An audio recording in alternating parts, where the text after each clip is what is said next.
devil. Cause that book was created, he ain't at that level. Anyway, we win. We win in the end. Hey. We win, we win. Hey, hey, hey.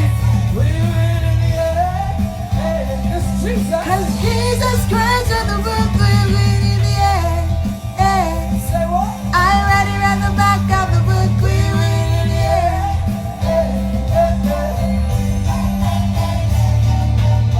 The devil comes only to steal, kill, and destroy. Hey. Hi guys. He's like a roaring Hi Pastor. The land of men will come into the heart with evil power. Hey.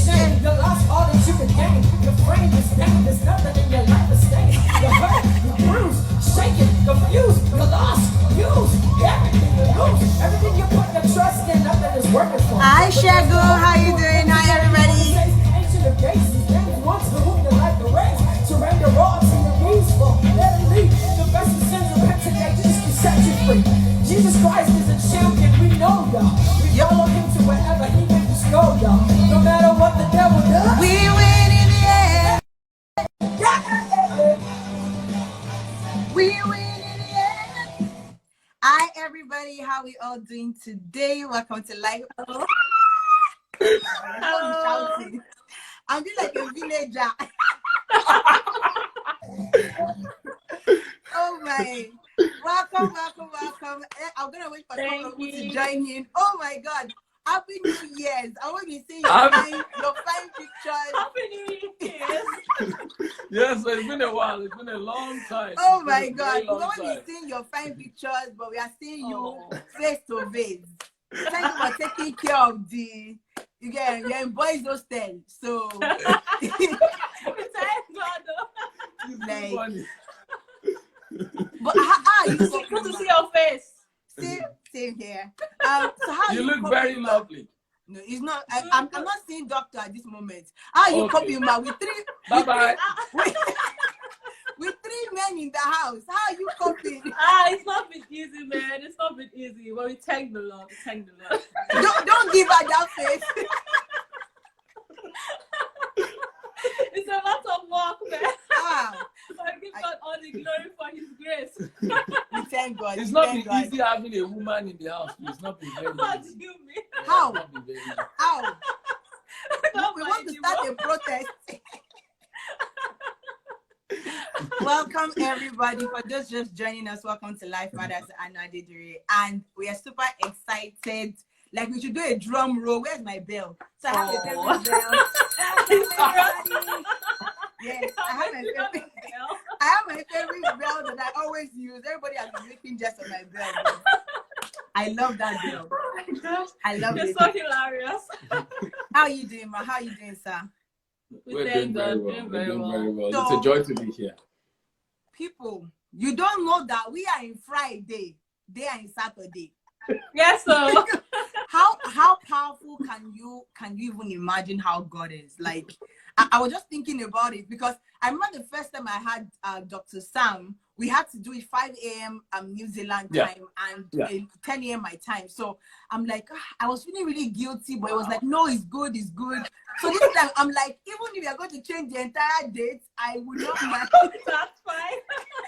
Because it was God is amazing. The time difference is crazy. Yeah, the time difference is crazy. God is good. Like for each and every one of us to be alive today and being able to actually even talk about this, because I know you're a frontliner and we should not even start asking you how the front line has been, because it must have been stressful week in, week out for you.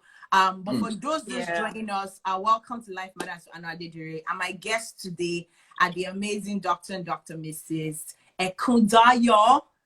But in real Yoruba is Ekundayo. So for those that don't understand, Ekundayo? Yeah.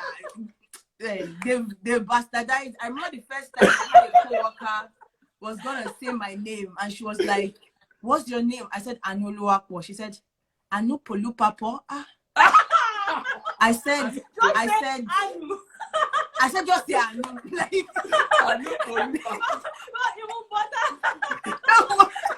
there's no point.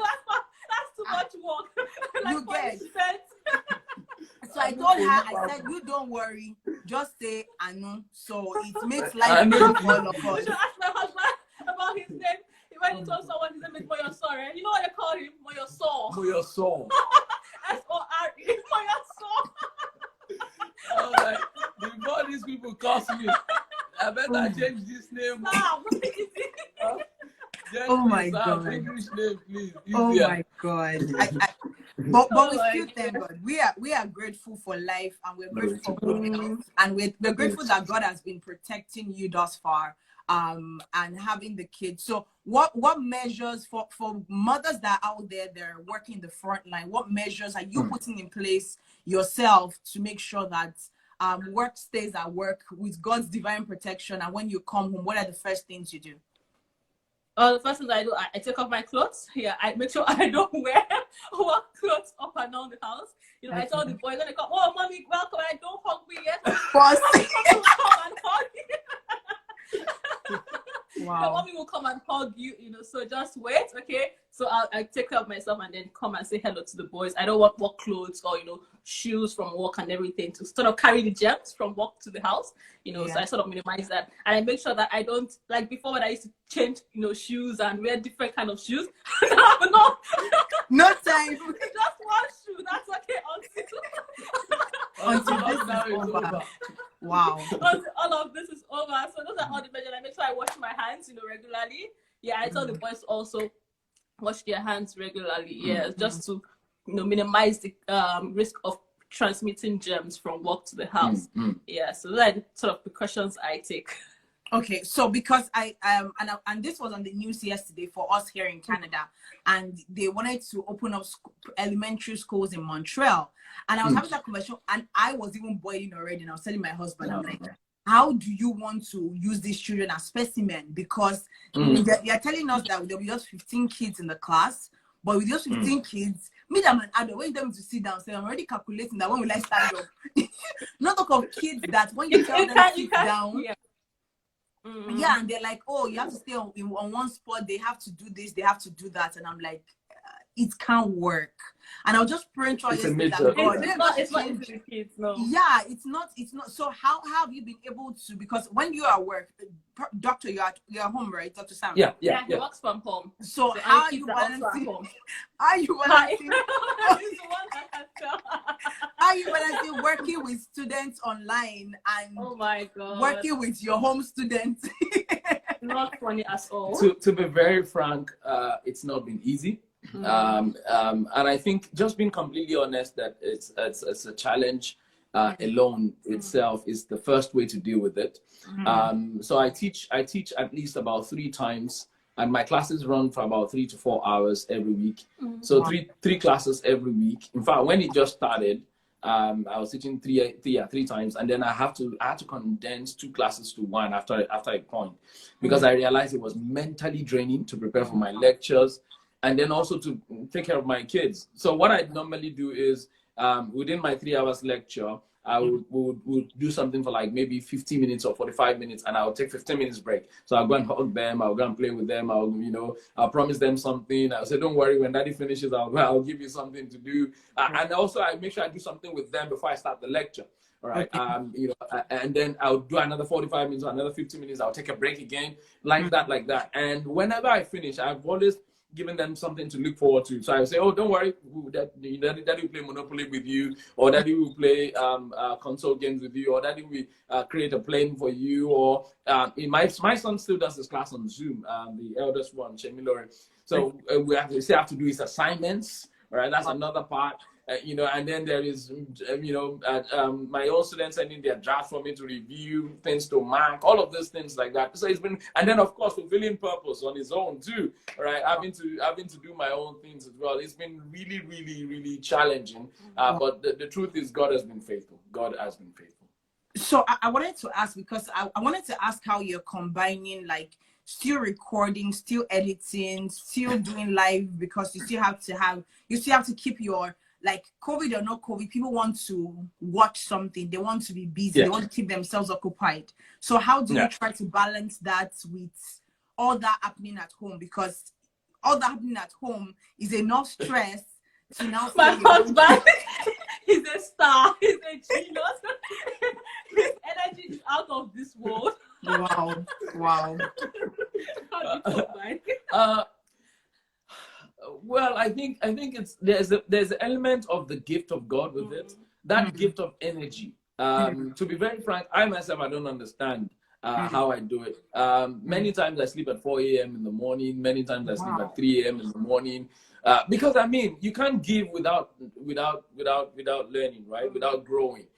So I have to condition myself to growing. I have to be reading things. I have to be attending seminars and webinars as well. And, I have to, so that's one of the ways, in terms of fulfilling purpose. Another thing is I don't do many of my live videos unless my wife is around, though. So I always make sure that I tell people to invite me to, make it a time that my wife is around. Many times. So what she would look after the kids while I'm able to do some of my live video. Where we are right now is our garage, where most of the live videos happen. So she's taking care of them in the main building, so to speak, and I'm here in the garage doing my live video. She's watching me sometimes while she's doing what she's doing. It's been challenging. Another way we've been balancing it, is during the day when I'm with the kids and I spend a lot of time. And guess what? By the time my wife is back, because now she works day shift, which is really good for us. Thank God she's not working night shift at this time. It's just day shift. Whenever she's back, I'm like I'm a log of wood. I just want to lie down somewhere and forget that, So whenever she's back like that, I just I'm going into the room. I need a solid minimum of 1 hour, 2 hours sleep. Like literally, I will take about minimum 1 hour. I will sleep very well because I'm usually most productive at night. And in case you're watching us, one of the ways to really figure out how to really be productive and effective at this time is to know, what's your productive time? Are you a nocturnal person, which means are you a night person? Or are you a diurnal person? A diurnal person, someone who is more active and productive during the day. So I'm a nocturnal person. I know that I'm self-aware to know that. So I don't joke with my nights. And of course, nights are good because kids would have gone to bed. Yeah. All right. So I push most of the most active, productive, the editing, the shooting, we have lights here, so I just turn on the lights, I shoot, all of those things. Yeah, I do most of them at night. Yeah. Wow, that's amazing. So so that people don't think that you just met and children came into the mix, because part of what I want to talk about is keeping the bond alive. Now, I know that right now the narrative is the divorce cases that are waiting for people are so high. Like I was asking one of my pastors, and I was asking him how after 20 years how they're keeping the bond alive, because it's now that you will see all the flaws, all the excesses. I was telling my friend the other day, I said, all those couples that, my husband works 3 weeks in 1 week and 3 weeks off 1 week in. I said, now he's 1 month in. He's not working in. He's fully in. So tell us a little bit, how did you meet? How did this union come together, and how have you been keeping the bond alive so far? That's a very interesting question. I would say, I would say that our union was actually orchestrated by God. We met online, so that's very interesting. Yes. Wow. We met in an unusual way. Okay, so it was just God ordained. I met him through another friend who I met online. At that time, I was in Nigeria while he was in Singapore. And we sort of that friend was like a middleman, So he just told me, I've got this brother of mine, that I'd like you to meet. So he sort of connected us together, and then we started chatting, we started talking. Yahoo Messenger. Yahoo. We started with Yahoo. These children will not know Yahoo Messenger, that you have to go to cyber cafe to go and learn. I know, right? We had internet my house that time, so I didn't have to go to cyber cafe. The only issue was I had to stay up all night because of the time difference. Yeah. Oh, Jesus. Yeah. Wow.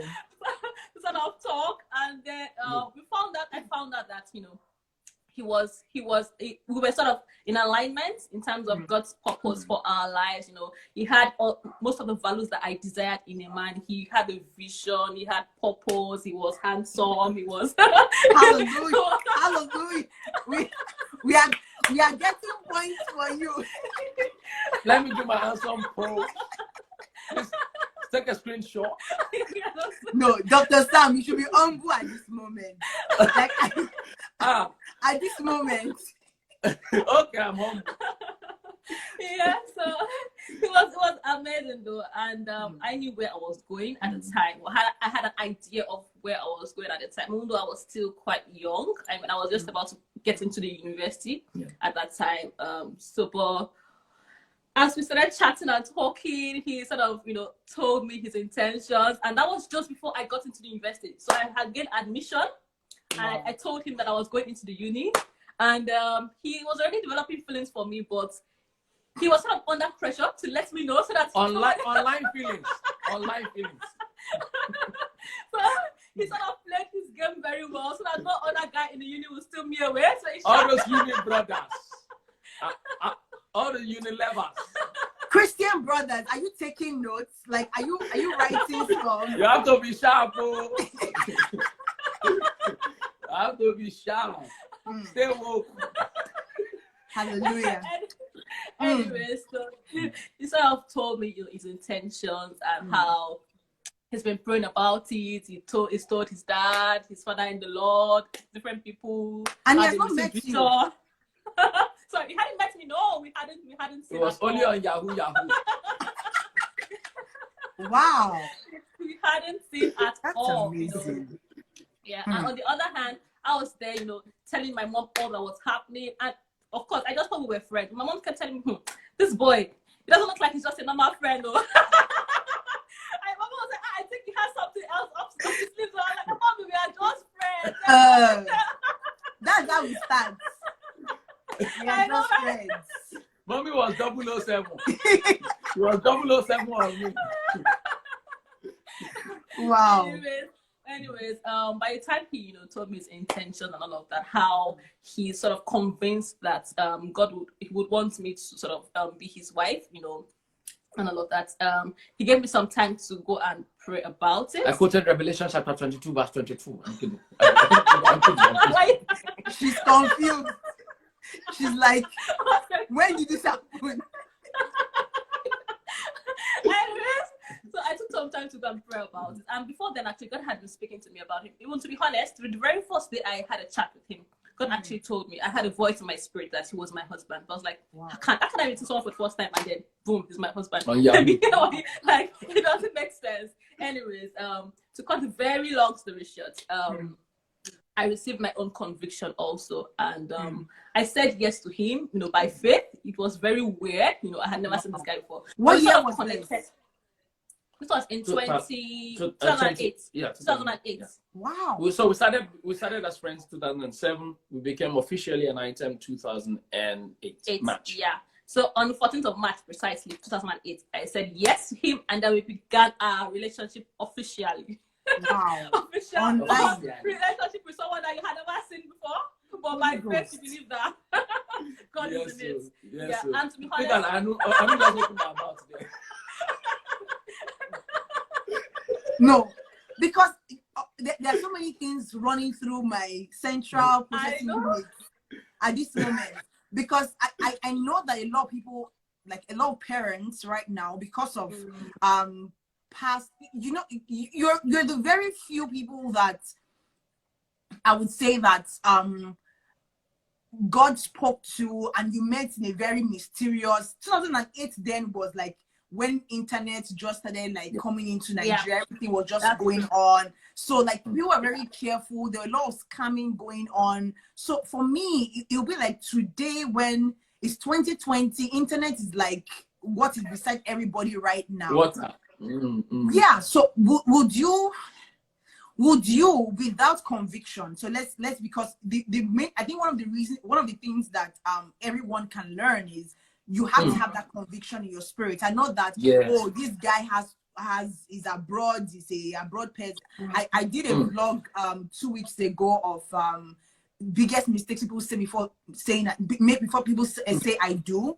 And one of the things I said is a lot of people say I do because this person has a passport, this person's abroad, this person can hook me up, and once they get to that country, that's the end of the marriage. Yeah. So would you just a break to the entire story? Would you advise anyone today who just like meets someone online? Would you say put extra precaution, or would you advise the person to go the same route you went?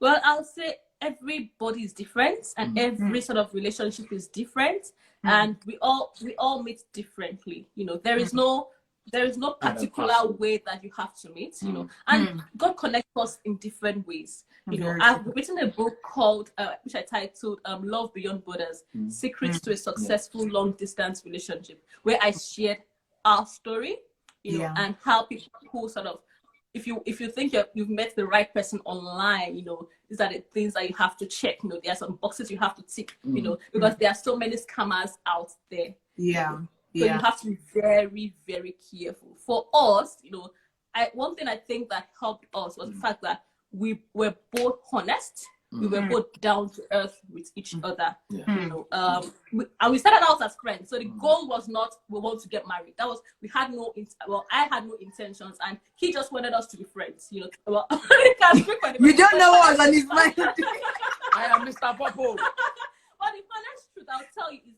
before then I was always online because I had just finished my A levels at the time. So I had about 6 months before I got into uni that I was so free. So I met so many people online that I was just being friends with, you know, people that were even abroad. So meeting somebody like who was abroad wasn't freaking me, you know. My parents were comfortable, so I wasn't like I want to go abroad. I need to meet somebody abroad. I wasn't desperate. You know, so if ladies should not be desperate, because if you are desperate, then you're likely to fall into wrong hands. You know, so be happy where you are and be comfortable. You know, be happy about who you are. You know, and it's not somebody that you met online that is going to make your life better.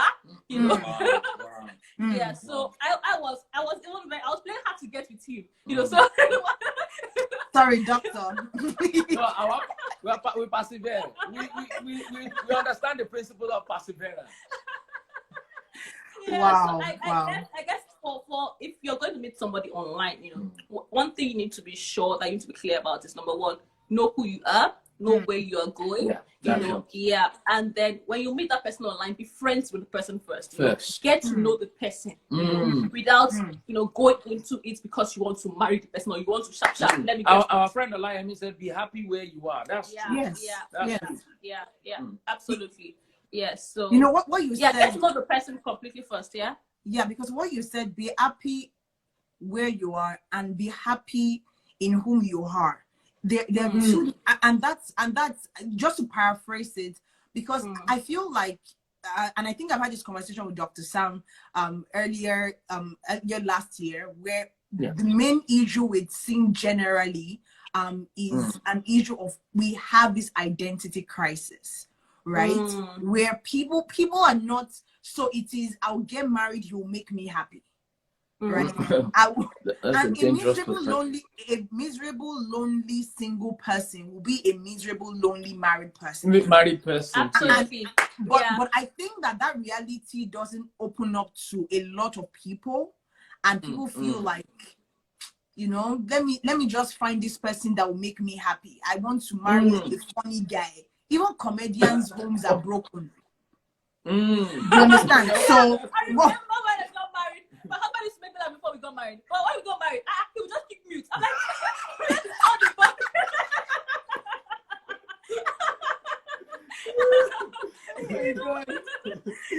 We'll be with other people, and then he will expend his energy cracking jokes and laughing. And I will get home. I'm like, dear, you're not cracking jokes in the house. You're not making me happy. Wow. It is sanguine naturally. We are like that. Sanguine. We have to be the life of the party. Yeah, we're extroverted introverts, so we can be very jumpy. But when we get into hell, you don't know that person. We're like, we were jumping. My wife is an introvert, but she talks more at home. She's the one that talks the most at home. Me, I talk the most outside. Okay, so Ola, I'm saying, but why do men do that? I think it's a personality thing and not No, it's a personality. a man thing, because there are some men that both inside and outside they're the life of the party, and sometimes their wives are like, "Go, let him just shut up. Let him just shut up. Just, let his stomach pain him. Let him just keep quiet." That kind of thing. So I think what you said was really key. So doctor, let's hear part of your shooting shot strategies and techniques. My strategy. My strategy. If I can remember very well, be answer, not point number one. Yeah, not serious. Oh my God. If I could put into points as like the motivational speaker that I am, I would say number one, be completely honest. I think that's one of the things that really helped me. Just be honest. So I've had some interesting past, very interesting past, which this live video time will not permit us to share. But be honest. Like I was down to earth with her. I told her these are the things I've done in the past. These are the places I've been. These are the things I'm not proud of. And all, and I said all of those. And number two, I think another thing that is very important is to have a vision. As a man, if you don't have a vision, don't be expecting anybody to submit to your vision. I mean, if you don't know where you're, to submit to, if you don't know where you're going, you can't bring anybody else along.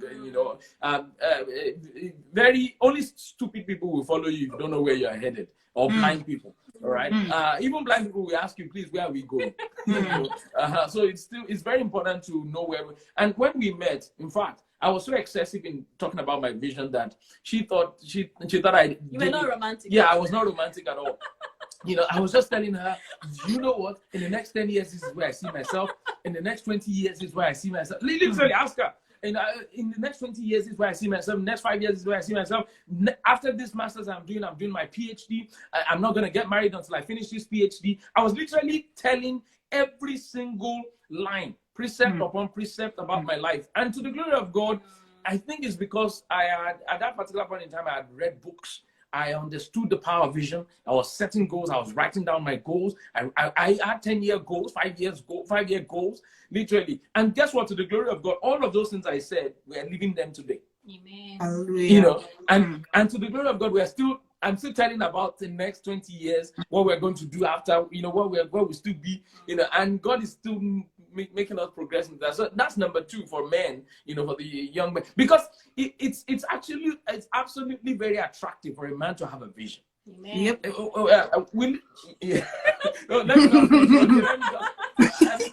need to try to. It's very, very important. Let me try to calm down. And one thing I will add is in what you said, it's not just enough for the man to bring the vision. Is that both of you understand that your vision has to align. There might be 2 different fields, 3 different fields. They might be different parts of the world, but there must be a center point where your vision aligns.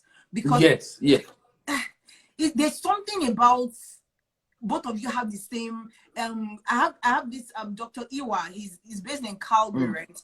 And he said something. He said marriage is like you being on the same team and there's a goalpost. Now both of you won't try to go to different places. You know that the goalpost is the goal.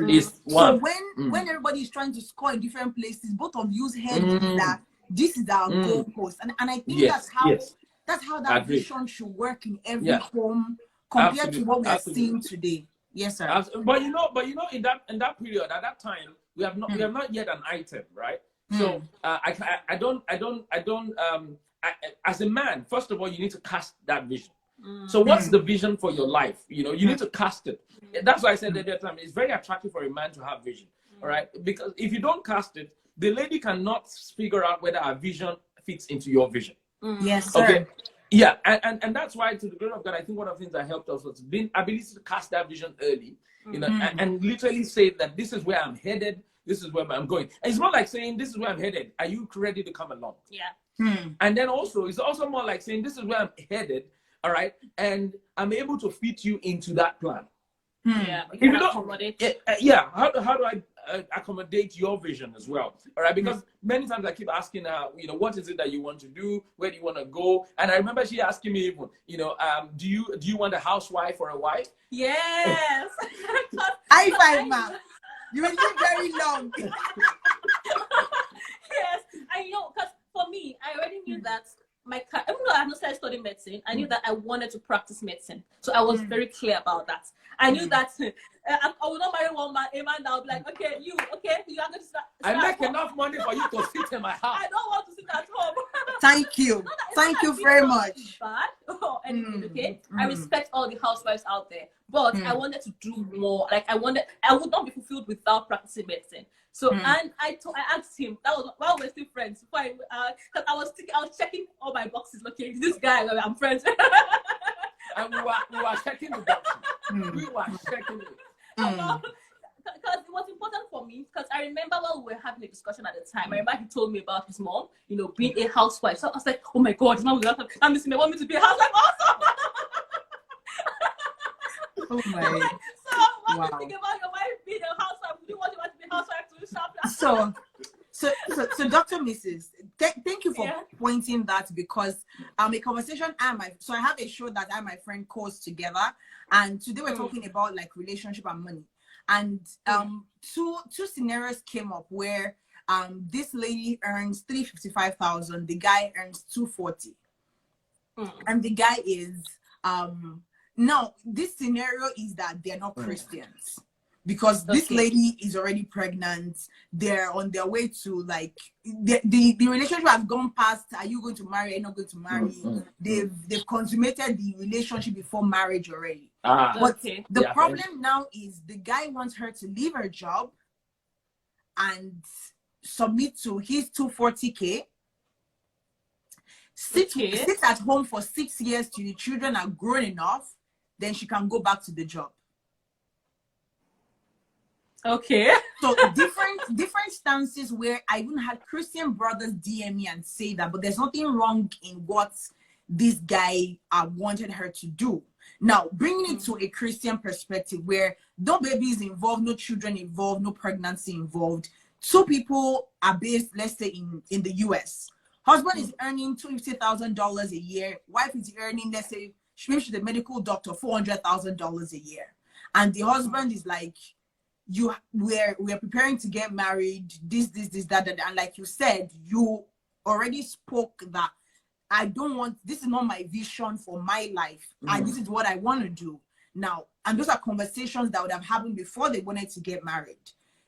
Yeah. Where we now have Christian brothers today, where they're like, what's the reason? Why does she want to work? Can't I provide? Even the Bible says this. And they quote all these scriptures. And I'm sitting there in the corner and I'm like, wow. So how do you balance up where people have gotten to a point of courtship and they're like, this is the contention. God said I should marry this person. I'm sure of what I heard. I had conviction, but this is what is going on. So how do you balance it? So I want to hear a woman's perspective and a man's perspective. Very interesting question. So like, in terms of if they are Christians, it's something that I think that they need to discuss. Why does the man want the woman to abandon her job? Is it because of ego reasons? Is it because he feels intimidated by her job or by her money? Success also. Does he think that she would not be submissive to him? Does he have fears that he's trying to hide away from? Hide from, and sort of camouflage it with, I can earn money, like I'm earning enough money to take care of us and all of those kind of things. So there is a particular reason, underlying reason why he has decided to take that decision, and that needs to be dealt with, because even if she stays at home, there are so many other things that will still be surfacing, because of that reason. So if he feels that she's not going to be submissive, and he's trying to use that as, to clip her wings, so that I can be in charge. Some men do that. Yeah, I can be in charge because I'm going to provide you the money. I think that's already, like, for me, that's already a red flag. If you think you've heard from God, go back to God. God, this man that you have given to me, I don't like. God wants you to be fulfilled. That's number one thing, okay? And he has given you a purpose. He has given you a vision for your life. Yeah. So if you think God, you are convinced that God has spoken to you, go back to God. God, I'm not happy about this. You know, you cannot be in marriage and be frustrated and be unhappy. Yeah. For me, I would go back to God. I would not, you know, it's better. You don't want to spend the rest of your life miserable, like the rest of your life. That's why it's important to have this conversation before. In courtship. You know, many people they don't have this conversation in courtship. They go and have it in marriage. Yeah. Second Please go year. ahead. Yes. And I would, for me, if it depends on the woman, you know, if there's an agreement and she's happy, that's fine. Okay, that's all right. But if she's not happy with the decision, I'll go back to God. I'll tell God, I'm not happy. I don't want to spend the rest of my life at home. You know, and I'll talk to my husband to be also. This does not make me happy. If he loves her and he cherishes her and wants to make her, he would not, you know, he would not do things to make her sad or make her unhappy. Yeah. You know, so I think people should talk about these things. And I personally would not. If my husband did that to me before, if he decided that before we go about, like, I don't think I want to go on. I don't think I want to go on this path. Marriage is not by force. That's one thing to know. Marriage is not by force. Somebody should just type it out. And you can marriage is not by force. You can fulfill God's purpose for your life without marriage. Getting married. You know? Yeah, so if you're going We have to an example. Jesus Christ. Yeah. Paul. Example. Like we have so many. Elijah. We had so many examples of people that I think it's just we mix culture with spirituality so much that we don't remove the fine line where we're supposed to remove it. So we kind of fear what my parents feel. But the truth is, what's God's plan? Absolutely. That's the goal. The priority. Yeah. Yeah. And what will people say? People are always thinking about what people will say. The same people that when your marriage is what will destroyed. say if I break up? The same people that when your marriage is destroyed, they'll be Endo, did you hear that? Hey, we went for the wedding. You know what Marriage is not by force. Yeah, so just follow your heart and make sure that you are happy and you are convinced. Very you know, don't try to please the person that is not your husband. To start with, see, you are not supposed to submit to a man that is not your husband. That's number one. Submission is for husband. Yes, so exactly. Submission is for husband. For husband. So don't put yourself under the authority of someone who is not your husband. Who has not paid for it? Excuse me. Yes. Please, I want to rewind so that people in the third house can hear. Submission is for husbands. It's not for boyfriends. It's not for fiancé. It's for husbands. It's desperation that makes people submit to boyfriends. That's the thing. It's desperation. It's desperation that makes people submit to boyfriends. You know, we're not saying you should be rude. Right, that's not what we are saying. No. But we are saying that, you know, don't be desperate. Still see yourself as, in quote, yourself while you're still single. Until you then get married, that's when you become one. This is very important too, because that's less of many people to, my boyfriend said I should not do this, my boyfriend said I should not do that. It's not, boy, you're not yet married. Right? Can you stand on your own at that particular point in time? And what do you really also want too? Can you put your own contribution to the table? You know, I always say something about the table. I say it is your value on the table that determines where your position on the table. If you don't carry value to the table, sorry, I should not preach. Okay. I will keep quiet. No. Let's not go into purpose mission. Let's not go into purpose. I'm going to shut up. No, I'm looking for. It's getting hot in this office. So I'm take fun. I'm trying to find myself. Holy Ghost. Wow. It's the truth. It's the truth. Fire on, sir. Fire on. All right. I want to. Have you finished? Yeah. Okay. I want to share from the male perspective. Yeah. Only a foolish man, all right, will not let his wife thrive. Maybe foolish is too hard. Only a silly man. No, stop. Let's use the words of Paul. Foolish is good. Foolish is good. Okay. Because I mean, if you're one with someone, you have been joined with someone, it means that person's success is your success. Exactly. how can she be bringing $1 million home now? And I will now be threatened. I'll bring it. It's our 1 million. I'll be able to. I will be buying iPhone 15, iPhone 17. I will buy the latest Lamborghini. You know, if I will quit my job, I don't understand why some men are just silly. Somebody is working to bring the money. You are angry. You are annoyed. You are saying she's not submissive. What? If I will submit to you, bring the money. No, It's biblical. Submit one to another. It is. So see, it is just foolishness. Yeah. The place of I think the place of oneness is often usually what is missing. That's how my wife always cries whenever I'm talking. She will just be laughing and crying. You know, if the place of oneness is there, then you will understand that anybody's success in the marriage is your success.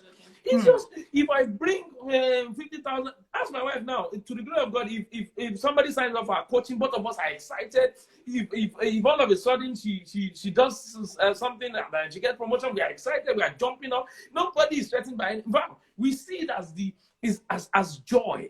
You know, and somebody said, if what happens if the woman refused to bring her money or her salary? Like some women going to marriage, the mindset of, is money is our money, my money is my money.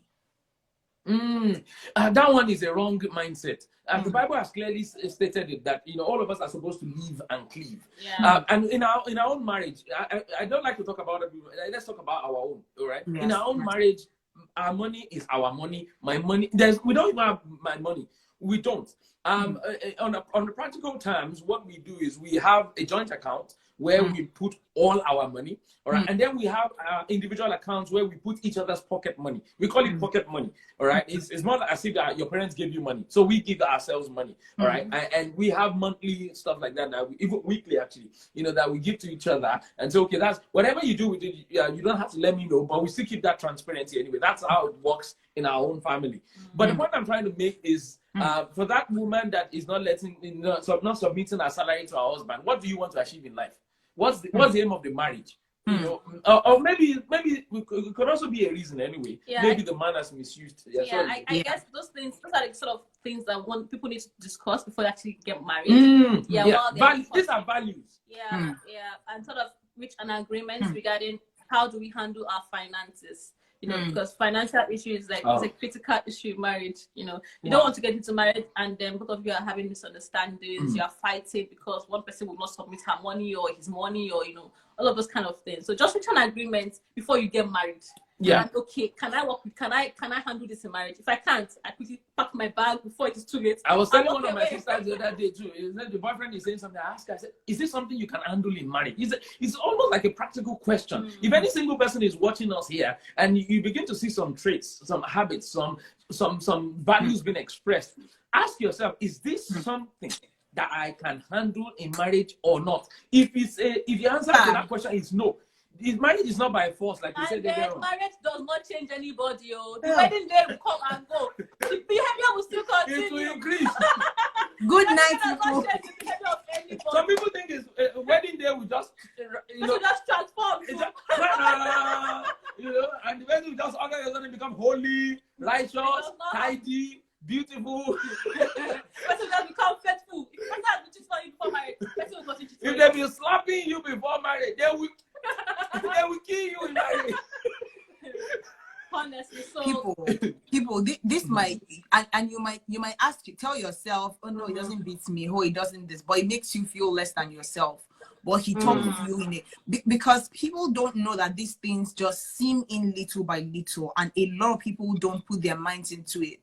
Look at how he treats his siblings. Look at how he treats his mom or his dad. Look at how he values family. Because if you value family and he doesn't, I've heard of thousands of cases, and I'm not even talking about unbelievers or whatnot. This is the brother was tongue speaking, Holy Ghost blasting, and they got married. She can't see her friends, she can't see her family.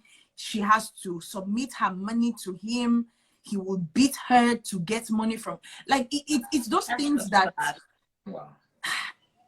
before you enter, just make sure that all those boxes are checked, all those things, and that's the reason why when one of the reasons why I follow both of them most importantly is because I love their bond. Like you should always check their Insta story. Like check their Insta story. They are playing games with their kids. They are they're Glory doing to so God. many Glory things, to God. and you know that this is not people just faking it or people just trying to play a game in quotes like what we're seeing today, right? They're genuine, and you can see from how they're, and that's why Pastor called you pastor already.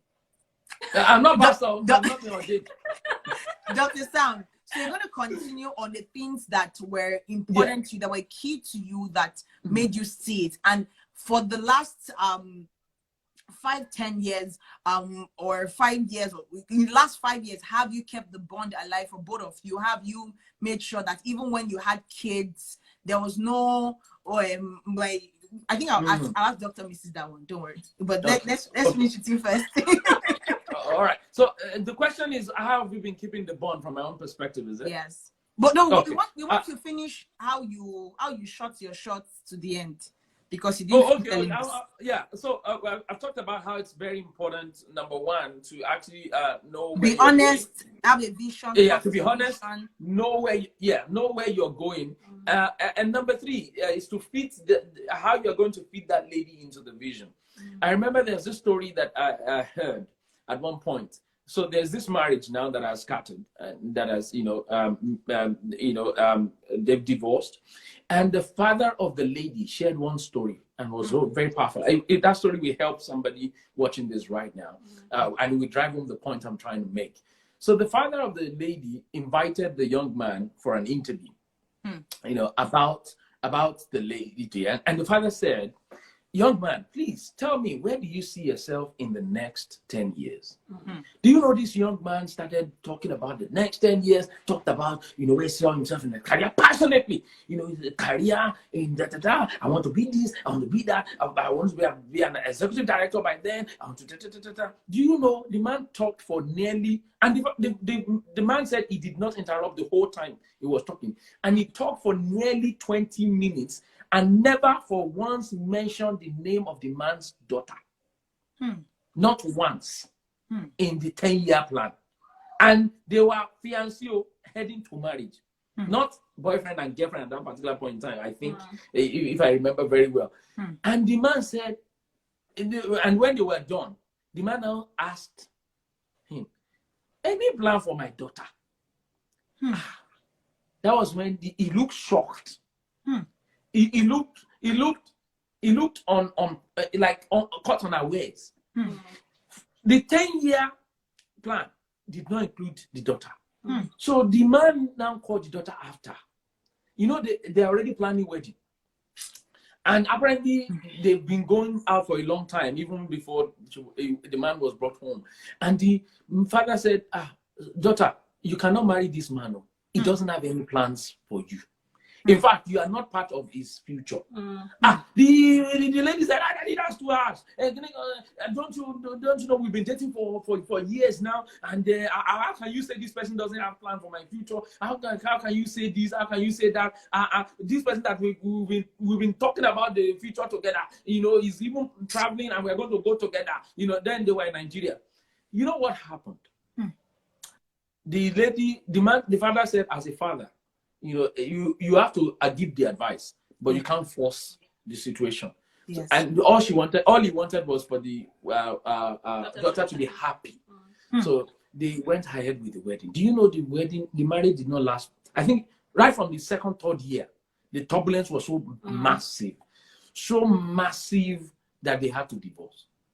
And it was the man that was now sharing the story with us that he wants the daughter. He wants his daughter, that this man doesn't have it. And that was what happened. Precisely, that was what happened. The young man just went on his own plan, his own tangent, completely, and did not include it. So the honesty in his explanation to the father was what he carried out in marriage.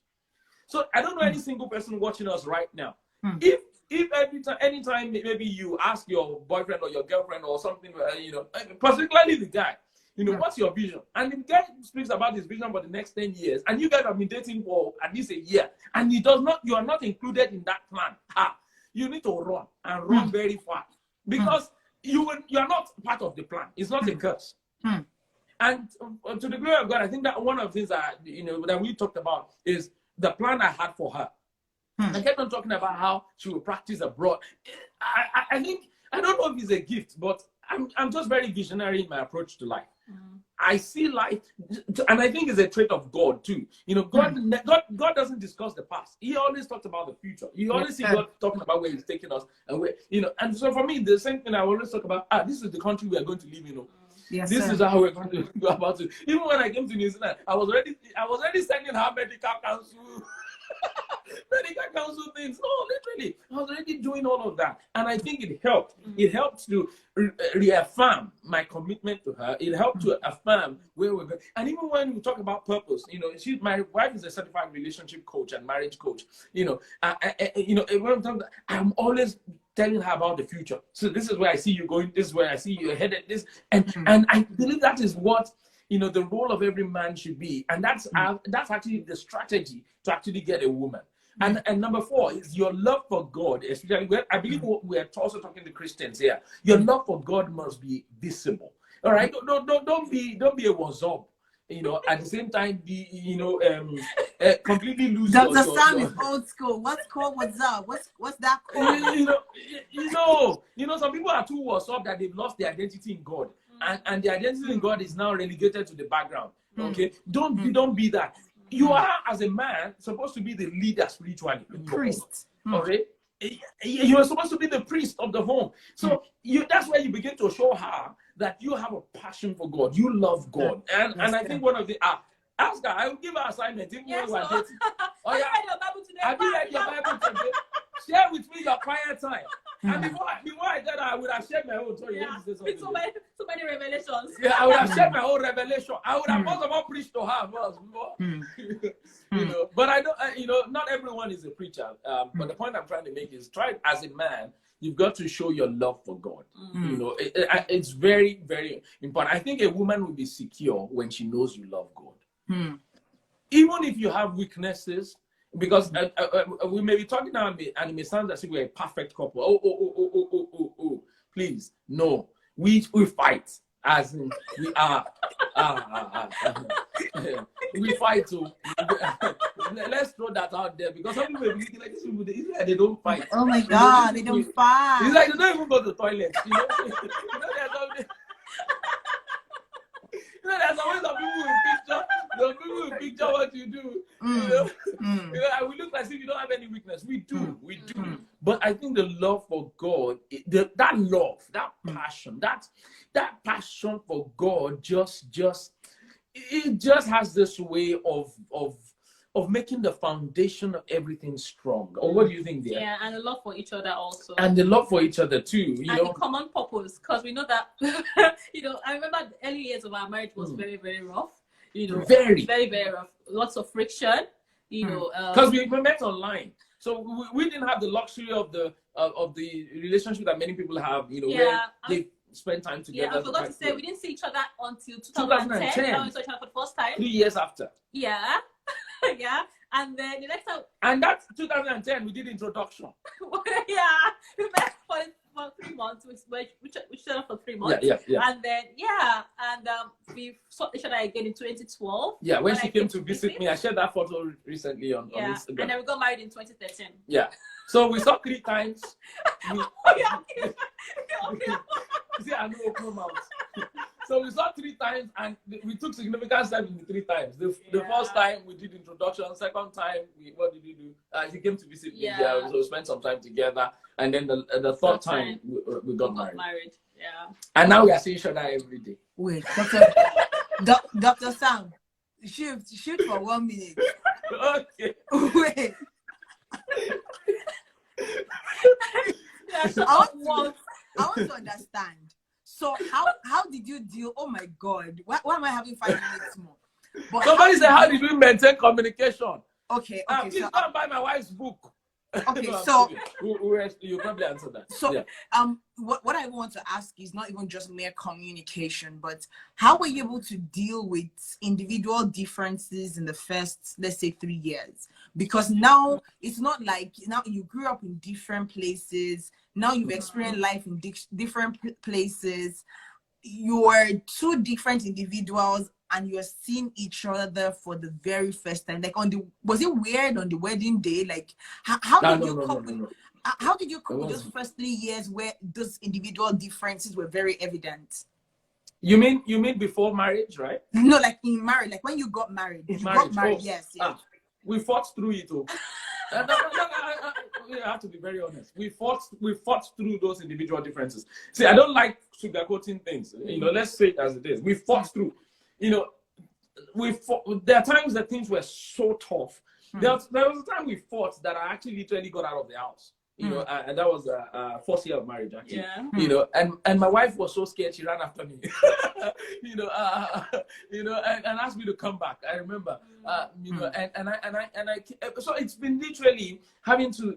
But one thing that stood through, even to today, we don't talk about divorce. We try to make sure that if it's fight, let's fight it to the finish. All right.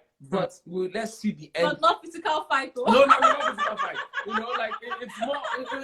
It's more of everybody saying their mind. So you have disagreements so that they don't go and disagreement. Not like punching. And on Insta blog, they don't say famous doctor some Ekundayo fight. Disagreement. No, what we mean by that is we have disagreements where everybody says their mind through and like just bear your mind out. I don't like this. I don't like this. I don't want this. You do this too much. Don't do it again. All of that. And that was sincerely. So through that, we've been realizing what are the do's and don'ts for each person. What are the wheels and wounds, for the other person. And that has been helping us to actually bring a lot of things to the table, right? So after the whole disagreement, we'll always come back to the table and say, this is what you did I don't like. Okay, and then we'll meet in the middle. Going forward, okay, I didn't like how you spent that money. All right, going forward, how are we going to do it? Okay, you need to ask me first. If you don't ask me, I did not like how you did that with the kids. All right, going forward. All right, so it's very important. And that going forward conversation, I think, is one of the most helpful conversations. It's more like in every society, in every community, in every there are laws, right? When you break the law, it's like you get to understand the law better, or you create new laws, or you revisit the policy. I think that's one of the things that. So when you say going forward, it's like you set a law, and that has been really, really massively helped us. All right, even up until now. Yeah, do you want to add anything to that too? Yeah, I think he said it's we talk and. At the beginning, we used to talk a lot, like in fact, fight, But over the years, we've understood each other, and things are a lot better. Our friendship is stronger now because much stronger now. Much. Yeah. Sometimes I know before, like I would not understand this mood, and I would just tell him I don't like this. Straight up, without even thinking this is the right time to say it. This is not the right time to say it. But now I know, okay, he's busy. Whatever I say, he won't understand right now. So this is not the best time to talk about it if I want to get a good result. So that communication, understanding each other has sort of helped us through. There's some things that he would say something before, I would just flare up, but now I'll cool down. He doesn't really mean it that way. So we understand. Okay. So communication has grown. Yes, someone said, how did you maintain communication between those times? So I think the person came late. So they were using a lot of Facebook Messenger all that between 2007 and 2010. 2007 to 2010. Yeah, so and before then even up until 2013. Yeah, we started calling each other. Spend lots of money for emails. With Messenger. We used almost everything. Almost everything. I remember, and that was very important. Maybe this will help somebody, because when we eventually wanted to apply for visa for my wife, immigration asked for the records. Yes, they will ask for everything. All of that. And luckily, we had to download all our chats, all the Yahoo Messenger. We had to download everything and send it to immigration. And by the time they read, even they knew that. These people were not joking. They were not joking because we are communication every day. We're like, when we send it, do you want more? Okay, so people. We have just 30 seconds, so I'll go off and I'll come up, but we can only stretch them for about 30 minutes because they have two amazing brothers that are waiting there for them. Yes, so they are so we'll come back in about 5 to 10 seconds and we'll continue this. Okay.